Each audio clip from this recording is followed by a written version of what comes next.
Hello students, कैसे हैं आप लोग। आज हम शुरू कर रहे हैं क्लास 12th फिज़िक्स का चैप्टर नंबर 3 और इस चैप्टर का नाम है करंट इलेक्ट्रिसिटी। करंट इलेक्ट्रिसिटी में सबसे पहला टॉपिक होता है इलेक्ट्रिक करंट। पहले मैं आपको बता दूं कि ये नोट्स हैं, ये जो लेक्चर्स हैं, they are made for the students of NEET and IITs, और वो भी इस हिसाब से बनाए गए हैं कि बच्चे जो 700 के ऊपर नंबर लाना चाहते हैं नीट में और IIT में 500 यानी 500 के अंदर अंदर रैंक लानी है जिन बच्चों को, ये उनके लिए बनाया गया है। इसलिए इसके पूरे सीरीज़ को एक एक ध्यान से करते चले। ये थ्योरेटिकल लेक्चर की सीरीज़ है। इसके बाद NCERT के न्यूमेरिकल लेक्चर्स की सीरीज़ होगी, फिर उसके बाद IIT और नीट के PYQs और फिर इरोडो और HC वर्मा के क्वेश्चन। तो इलेक्ट्रिक करंट क्या होता है। जब हम इलेक्ट्रिक करंट के बारे में बात करते हैं तो मैं पहले आपको एक एक्सपेरिमेंट समझाता हूँ। मान लीजिए कि आपने एक वायर ली और उस वायर में एक रेजिस्टेंस लगा दिया। कोई प्रॉब्लम। आपने क्या किया, एक वायर लिया, मैं यहाँ ले लेता हूँ। आपने एक वायर लिया और उस वायर में एक रेजिस्टेंस लगाया और उस वायर के एंड्स को आपने एक बैटरी में कनेक्ट कर दिया, लाइक दिस। ये पॉजिटिव टर्मिनल हुआ बैटरी का और ये निगेटिव टर्मिनल हुआ। ये की है। अगर मैं इस की को प्रेस करता हूँ तो क्या होगा, मुझे आप बताओ कि इस सर्किट में क्या होगा। यहाँ से इलेक्ट्रॉन निकल के भागेंगे ऐसे, वो रेजिस्टेंस से पार होंगे और पॉजिटिव टर्मिनल में चले जाएंगे। यानी निगेटिव टर्मिनल क्या करता है, इलेक्ट्रॉन डोनेट करता है और पॉजिटिव टर्मिनल इलेक्ट्रॉन एक्सेप्ट करता है। और इस तरह सर्किट के अंदर इलेक्ट्रॉन फ्लो होना शुरू हो जाते हैं। जब इलेक्ट्रॉन फ्लो होते हैं तो हम कहते हैं कि भाई चार्ज फ्लो हुआ, चार्ज फ्लो हुआ। तो मान लीजिए मैं इस जगह की बात करूँ तो मैं बोलता हूँ कि t सेकंड में q चार्ज फ्लो हुआ, t सेकंड में q चार्ज फ्लो हुआ। तो अगर मैं इसी छोटे से हिस्से को यहाँ बना के दिखाऊँ आपको, तो ये इस वायर का छोटा सा हिस्सा है और इसके अंदर एक हमने क्या ले लिया, इसका क्रॉस सेक्शन एरिया ले लिया। तो मैं बोलता हूँ कि यहाँ पर इस क्रॉस सेक्शन एरिया से t सेकंड में q चार्ज फ्लो होता है। तो यहाँ मैं लिखूँगा कि charge flow in t second is q coulomb. तो मुझे एक बात बताओ, चार्ज फ्लो इन 1 सेकंड कितना हो जाएगा, that is q over t coulomb per second. यही इलेक्ट्रिक करंट है, यही इलेक्ट्रिक करंट है। तो इलेक्ट्रिक करंट की डेफिनेशन क्या हुई, charge flow through cross section area of a conductor is called electric current।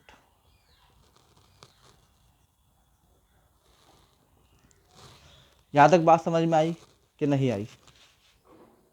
अगर समझ में आई है तो हम क्या लिख सकते हैं, इस चीज़ को I equal to Q over T, यही हमारा इलेक्ट्रिक करंट का फार्मूला बन गया। और एम्पियर क्यों लिखा मैंने, क्योंकि कोलम पर सेकंड को हम एम्पियर भी कहते हैं। बच्चों यहाँ तक समझ में आई। ये डेफिनेशन ऑफ इलेक्ट्रिक करंट थी और ये इसका फार्मूला था। और अब हम सेकंड पेज पे जाएंगे जहाँ पर आपको डिटेलिंग समझाई जाएगी। डिटेलिंग में सबसे पहले हम लेते हैं unit and dimension of electric current. Electric current की डायमेंशन और यूनिट क्या होती है, unit and dimensions of electric current. बच्चों जैसे कि आप जानते हैं यूनिट के इलेक्ट्रिक करंट क्या है, electric current is a fundamental physical quantity, fundamental physical quantity है।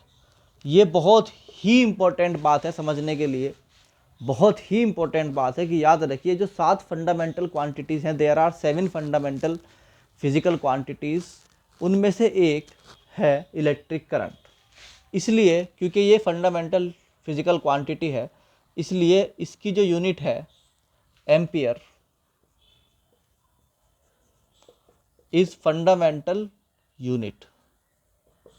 ये एसआई की फंडामेंटल यूनिट है एक। ये बात समझ में आई? ये बात आपको नोट करनी थी, क्योंकि यही बात आपको, यही चीज़ें हैं जो आपको सेलेक्ट करवाती हैं। तो एम्पियर क्या है बच्चों? Ampere is a fundamental unit, SI unit.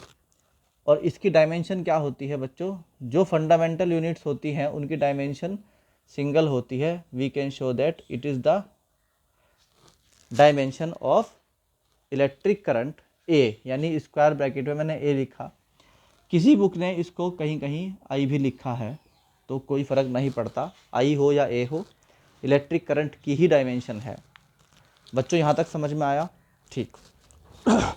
अब इसके बाद हम दूसरे इम्पोर्टेंट टॉपिक के ऊपर बात करेंगे, दैट इज़ कि इलेक्ट्रिक करंट क्या स्केलर क्वांटिटी है या वेक्टर क्वांटिटी है। Number 2 is electric current is scalar और वेक्टर। एक बच्चे को मैंने कहता हूं कि भाई इसका करेक्ट आंसर है स्केलर, कि electric current is scalar quantity. तो जैसे ही मैंने ये वाली बात कही तो बच्चा कहने लगा, sir electric current flow from higher potential to lower potential. जब ऐसा है कि इलेक्ट्रिक करंट फ्लो होता है हायर पोटेंशियल से लोअर पोटेंशियल की तरफ, तो फिर ये डायरेक्शन तो हो गई। फिर सर ये वेक्टर क्वांटिटी क्यों नहीं है? तो इस बात को डिस्कस करने से पहले हमें समझना पड़ेगा कि असल में करंट की डायरेक्शन होती क्या है। तो इस क्वेश्चन को यहीं पर रोक देते हैं और हम समझते हैं direction of current. Direction of current क्या होता है? Direction of flow of positive charge he direction of flow of current है। यानी आपने जब भी कंडक्टर लिया था उसके अंदर कोई पॉजिटिव चार्ज तो डेवलप, तो फ्लो हुआ नहीं, उसके अंदर तो इलेक्ट्रॉन्स फ्लो हुए थे। ऐसे ये इलेक्ट्रॉन गए थे कहाँ से? नेगेटिव टर्मिनल से पॉजिटिव टर्मिनल की तरफ। तो इसके साथ हमें लिखना पड़ेगा कि जो इलेक्ट्रॉन्स होते हैं, यानी direction opposite to flow of electrons, यानी अगर इलेक्ट्रॉन इधर जा रहे हैं तो करंट इधर जा रही है। इसका मतलब जो हमने सर्किट बनाया था ये वाला, इसमें इलेक्ट्रॉन कहाँ से कहाँ जा रहे थे? ऐसे। ये इलेक्ट्रॉन की डायरेक्शन है, ये इलेक्ट्रॉन की डायरेक्शन है। ठीक। तो मुझे बताओ करंट की डायरेक्शन क्या होगी? इसके जस्ट अपोजिट, इसके जस्ट अपोजिट। तो अगर करंट फ्लो होता है अगर इलेक्ट्रॉन फ्लो होता है from negative to positive terminal, then current will flow from positive to negative terminal, then current will flow from positive to negative terminal. तो अगर आपसे कोई पूछे कि what is the direction of current, you say that along with the positive charge and opposite to the negative charge. और खोल के समझाते हैं इसको। मान लीजिए ये एक ट्यूब है, कौन सी? गैस ट्यूब है, वैक्यूम ट्यूब है, और इस ट्यूब में आपने क्या कर दिया? हाइड्रोजन गैस ले ली। तो जब हाइड्रोजन गैस को, मान लीजिए पॉजिटिवली चार्ज्ड प्लेट है या निगेटिवली चार्ज प्लेट है, तो अगर आपने यहाँ पे हाइड्रोजन ली तो hydrogen will dissociate into the H+ and E-, यानी कि एक प्रोटॉन और एक इलेक्ट्रॉन आपको मिलेगा। इस H+ को मैं सिर्फ पॉजिटिव से शो कर सकता हूँ, इसको निगेटिव से शो कर सकता हूँ।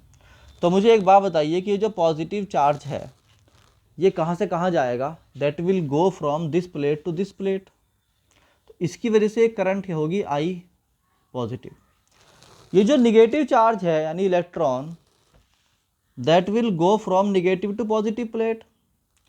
तो हमने बताया था आपको कि जो इलेक्ट्रॉन के फ्लो होने का अपोजिट डायरेक्शन है दैट इज इलेक्ट्रिक करंट। तो ये इलेक्ट्रॉन जा रहा है इधर से इधर, तो इसकी वजह से जो करंट डेवलप होगा आई वो भी क्या होगा, इधर की तरफ। तो टोटल करंट आई हो जाएगा आई पॉजिटिव प्लस आई नेगेटिव। बात समझ में आई कि नहीं आई? अब ये जो क्वेश्चन था उसको ज़रा और अच्छी तरीके से सॉल्व करते हैं कि however current flow from positive to negative और terminal of battery or from higher to lower potential। ये बात सही है, मगर होता क्या है, कि ये जो करंट है, ये जो कंडक्टर है, अगर मैं इसको ऐसे रखता हूँ एक्सिस में, और ये एक्स और वाई एक्सिस है, अगर मैं इस वायर को यहाँ से ऐसे रख दूँ तो इस वायर का इस एक्सिस में क्या कंपोनेंट होगा, बताओ मुझे। यानी इस करंट का इस एक्सिस में क्या कंपोनेंट है, आई एक्स ज़ीरो, आई वाई भी ज़ीरो। तो जिस क्वांटिटी के कंपोनेंट नहीं बन सकते that is called scalar quantity, चाहे उसके पास कोई पर्टिकुलर डायरेक्शन भी है। दूसरी बात यह है कि अगर मैं इसी वायर को उठा के यहाँ रख दूँ तो क्या करंट की वैल्यू बदलेगी? क्या करंट की वैल्यू बदलेगी? नहीं बदलेगी। इसका मतलब कि इस वायर को मैं ऐसे रख देता हूँ, ऐसे कर देता हूँ, ऐसे कर देता हूँ, इसकी वैल्यू में कोई चेंज नहीं आ रहा। तो अगर डायरेक्शन बदलने पर भी वैल्यू में चेंज नहीं आ रहा और इलेक्ट्रिक करंट अपने कंपोनेंट भी नहीं देता है, तो दोनों कंडीशन में इलेक्ट्रिक करंट को हम क्या कहेंगे? Electric current is a scalar quantity. ये था पॉइंट नंबर 2। होप आपको समझ में आया होगा। तो बच्चों ये हमारा टॉपिक ख़त्म हुआ इलेक्ट्रिक करंट का, और अब हम शुरू करेंगे इसके बाद नेक्स्ट टॉपिक। अगर आपको वीडियो समझ में आया हो तो सब्सक्राइब करें, चैनल को ज्वाइन करें। ऐसे ऐसे आपको बहुत सारे इम्पोर्टेंट वीडियोस मिलने वाले हैं जो आपके सिलेक्शन में, यानी आपका जो टारगेट है 700 प्लस का नीट में, उसे अचीव करने में बहुत हेल्पफुल होंगे।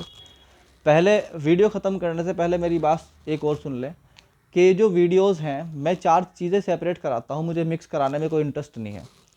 थ्योरी का बिल्कुल सेपरेट एक स्ट्रक्चर है, और फिर एनसीईआरटी के सॉल्यूशंस हैं, फिर उसके बाद आईआईटी के पीवाईक्यूज़, और फिर चैप्टर वाइज नीट के पीवाईक्यूज़ हैं, और फिर इरोडो वगैरह के क्वेश्चंस हैं। तो जब मैं थ्योरी कराऊंगा तो थ्योरी के ही सारे क्वेश्चंस सारे वीडियो मिलेंगे आपको। तो थ्योरी कंप्लीट करनी है आपको, उसके बाद हम फिर एनसीईआरटी के सारे क्वेश्चन करेंगे, फिर आपका जो भी एग्ज़ाम है नीट या आईआईटी उसके पीवाईक्यूज़ करेंगे, और फिर उसके इंपॉर्टेंट क्वेश्चंस करेंगे, फिर उसके इंपॉर्टेंट क्वेश्चन भी करने हैं। तो इस तरह 4 लेवल में मैंने सेपरेट किया हुआ है कोर्स को, तो इसको आप बड़े ध्यान से करें। Go to the next. Thank you.